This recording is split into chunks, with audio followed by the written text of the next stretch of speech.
if you're scrolling through TikTok right now, instead of doing something you're supposed to be doing, just add me as a friend.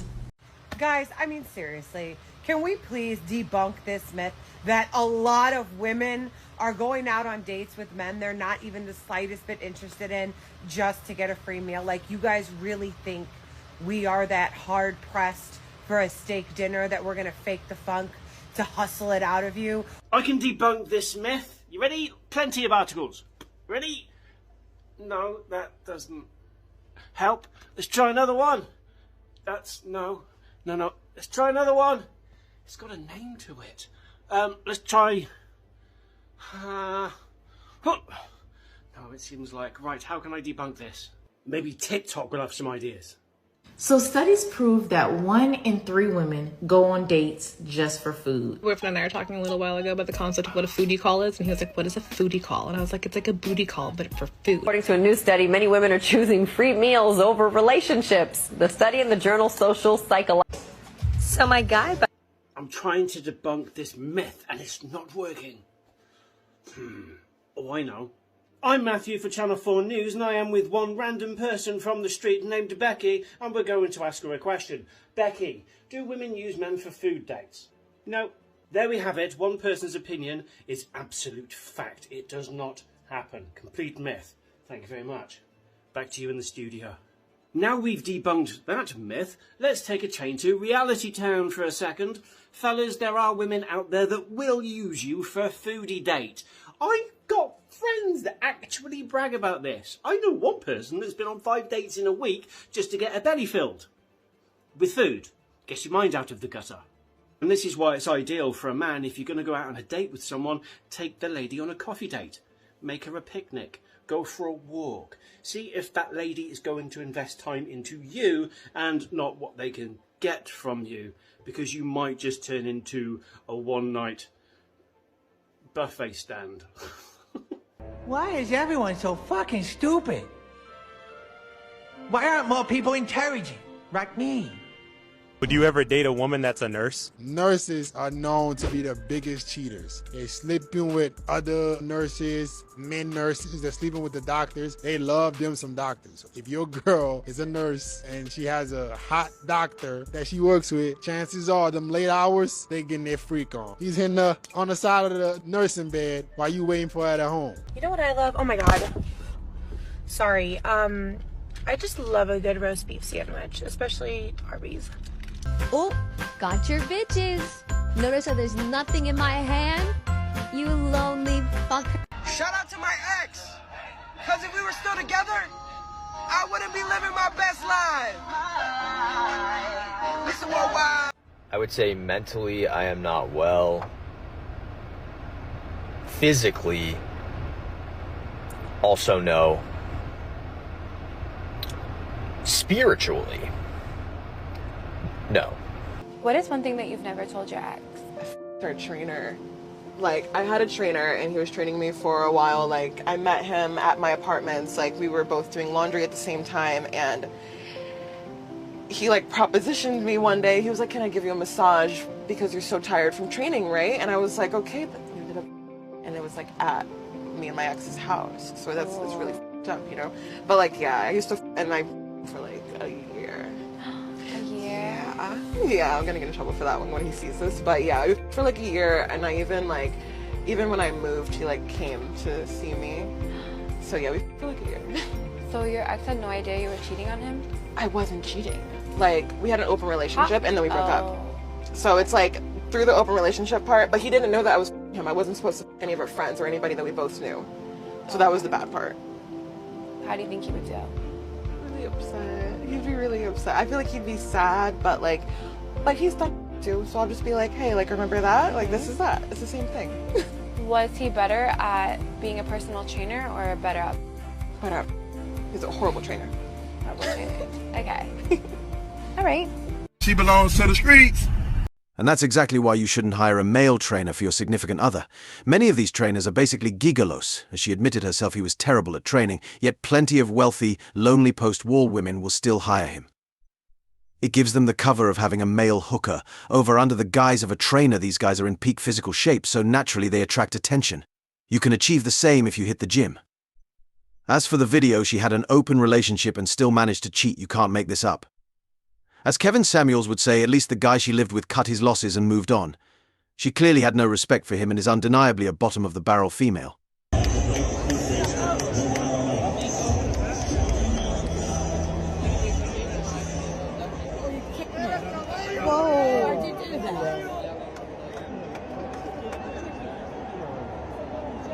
I'm 11 years old, you're 80. They're alive. This incident highlights a sad reality. Some modern women, particularly those who embraced the feminist movement of the past, seem to grow old without maturing in wisdom or character. The respect that was once reserved for elders is difficult to extend when those elders are more focused on entitlement than decency. The behavior of this woman picking on an 11-year-old and expecting him to conform to her outdated and bitter expectations reflects a deep-rooted misery and dissatisfaction with her own life. It's as if hitting the wall too many times has left her embittered, transforming her into a Grandma Karen, who lashes out at the world as she loses the easy attention she once commanded. But what stands out here is the kid's response. Instead of bowing down, he called out her behavior, demonstrating that the younger generation isn't afraid to stand up to those who misuse their authority. Big salute to that kid for not letting her attitude slide and for showing that respect is earned, not demanded. This won't be the last time he encounters such behavior, but at least he's learning early how to handle it. Have you ever heard the expression, the longer I stay single, the more selective I become? This is a fucking fact. And the reason why is because the longer you stay single and genuinely enjoy your vibe, up your standards, you're doing things to take care of yourself, you're living your life, you're actually loving life, that becomes your new standard, okay? There's a lot of shit you're not gonna go for, there's a lot of shit you're not gonna tolerate, and a lot of shit you're not gonna put up with because you don't need to. You're literally doing everything for yourself and enjoying your life. Why would you lower the bar and lower your standards for someone to come in and start stressing you and adding chaos to your life? No, thank you. The dynamic you describe paints a picture of modern dating in America, where some attractive women seem to enjoy multiple sources of support while keeping their options open. By surrounding themselves with friends, financial backers, and casual partners, they may feel they have everything they need without the commitment of a traditional relationship. As they get older, though, the search for a unicorn, a man who embodies all the qualities they've been getting from various sources, becomes more challenging. They desire a loyal, strong, successful man who also fulfills emotional and social needs.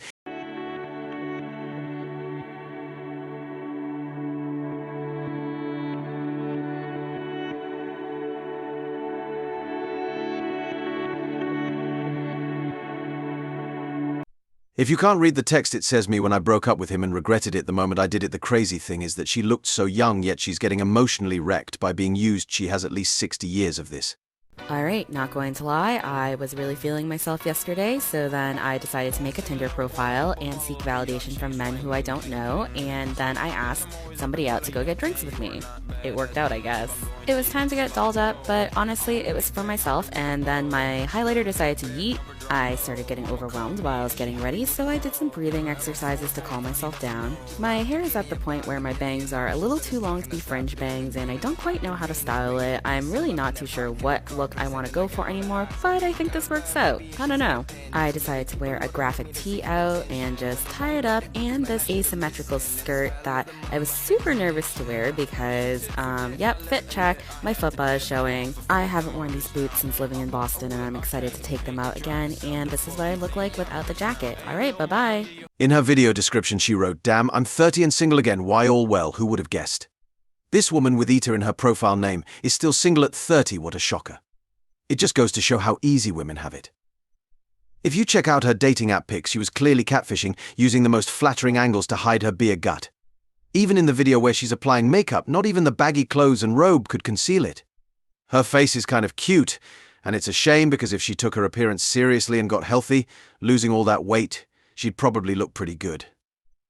But instead, she fell for the lies of feminism and the body positivity movement, choosing a gluttonous lifestyle that won't just shorten her life but also keep her single for the rest of it. This story just took a crazy turn. Remember the punt god from San Diego State who was drafted by the Bills and punted the ball 82 yards in a preseason game? Well, for reasons I can't say here on TikTok, Matt Araiza was released from the Bills after certain accusations about him at a college party came out last August. I outlined the full scope and timeline of these allegations in the newsletter I dropped today linked in my bio. Now, at the time, these accusations involving Araiza and two of his college teammates were so disturbing that the Bills released him after taking him in the 6th round that same year, before he ever had the chance to take a regular season snap. But now it's come out that these accusations that destroyed Araiza's career were completely false. Now, before we go any further here, I want to echo a sentiment shared by fellow creator Bladen Kirk, and say that we should always err on the side of victims in cases like this, as to not discourage other victims from sharing their story. But in this case, it's come out that Araiza wasn't even at the party at the time that the once alleged incident took place, which leaves us with just one question. Is Matt Araiza's career still over? Well, his attorney says that several teams have been in contact with the once highly touted punting prospect, but as of right now, Araiza remains unsigned. But if the NFL has shown us anything, it's that they don't have a problem signing people who have actually been convicted of crimes, so I'm sure Araiza will find his way back on our roster sometime soon.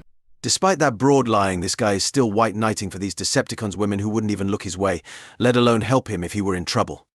Whatever happened to innocent until proven guilty? This is just one of the many reasons why modern men are fed up and doing their own thing. Simps have supercharged these bed wenches, giving them more power than they deserve. Here's the report on it, and I salute this king for standing up to men online. And just take note, he doesn't look like a beta male, unlike the last wimp. The woman that falsely accused Matt Araiza needs to be held accountable. I mean, not only did she tarnish his name, but she also tarnished his career, to which she seemed pretty happy about. Matt getting cut from the team definitely was a boost for me. I was really starting to feel hopeless. And I'm sure he also felt hopeless after getting cut from a team after just being drafted as a punter. Wish that he was never drafted. And I guess I don't understand how his name was publicly tarnished while we still don't even know the name of hers. Because it's easy to hide behind a screen, but she needs to be held accountable. She knew she was lying, but that didn't stop her from trying to destroy a man's life. This man, who worked tirelessly to achieve his dream of becoming a professional athlete, actually made it to one of the biggest sports leagues in the world. Yet, all his hopes and dreams were shattered by a woman he didn't even interact with, and unbelievably, it gets even worse. We need to talk about why the person that falsely accused Matt Araiza for what he did last year is not getting anywhere near the treatment that he got just a short year ago. Now, we all know the story, we all know the allegations, but this kid literally got cut from the Buffalo Bills after the story came out. Months later, we heard that no criminal charges were being prosecuted on the guy, and it wasn't until yesterday when we heard exactly why no criminal or civil charges were going to be placed. Why, you might ask? Because he wasn't even there. He was not even there. This was according to Discovery. He was gone by 12:30 a.m. before the alleged incident happened. It's number two, this girl lied about her age, and apparently in the state of California, as long as it's objectively reasonable to believe the liar, then there's no malice toward it. But that's beyond the case. It's still disgusting. But this is even where it gets saucier right here. It looks like the blank was more so consensual. So you know what that means? Ladies and gents, that essentially means that the liar, that's what I'm going to call her from now on, was a part of a movie that she was ashamed of.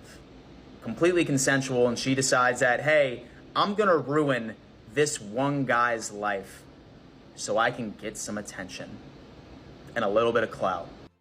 Look, I do want to go out and say that, say for example that this turned out to be the opposite, then I want that guy to be nailed to a stake.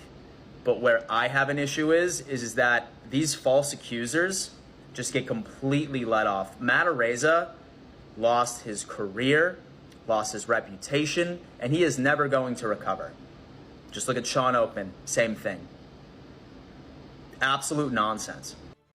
Didn't I just say these 304s will lie to save face from their hoe actions? This is why the red pill is so important to young men, because you can evade these deadly life-ending situations. Not only was that hoe underage at a party, she knowingly took part in being a glory hole for 3 frat guys at a college party on a video. Woman who falsely accused Matt Ariza has stopped pursuing her lawsuit. But this is after she asked him for a settlement and ruined his NFL career. Offered a settlement to remove me from the case for $50,000. But I'm not willing to pay money to someone who damaged me and lied about me and caused a lot of harm to me and my family. I'm not willing to do that. We all hope some NFL team gives Matt Ariza a second chance. Gentlemen, take note: blackmail and extortion get rebranded as a settlement when a woman is involved. If the roles were reversed, that man would be demonized as public enemy number one. But because it's a woman committing the crime, she gets a pass. Props to the guy who stood his ground and didn't pay a dime to this manipulator, and yes, I called her a terrorist. So ladies, if you're wondering why men are steering clear of dating, it's because feminism has destroyed men's lives and the gynocentric system backs them up. This is exactly why going MGTOW is a smart move. Men can't be falsely accused if they don't engage with these deceitful women. Why risk it all, only to end up with an STD or another man's DNA on your hands? As always, wishing you tremendous success. Now, it's your turn. What do you think? Drop your thoughts in the comments below. Thanks for watching. If you found this video valuable, smash that like button, hit subscribe, and ring the notification bell so you never miss an upload. Leave a comment and share with others. See you in the next video. Until then.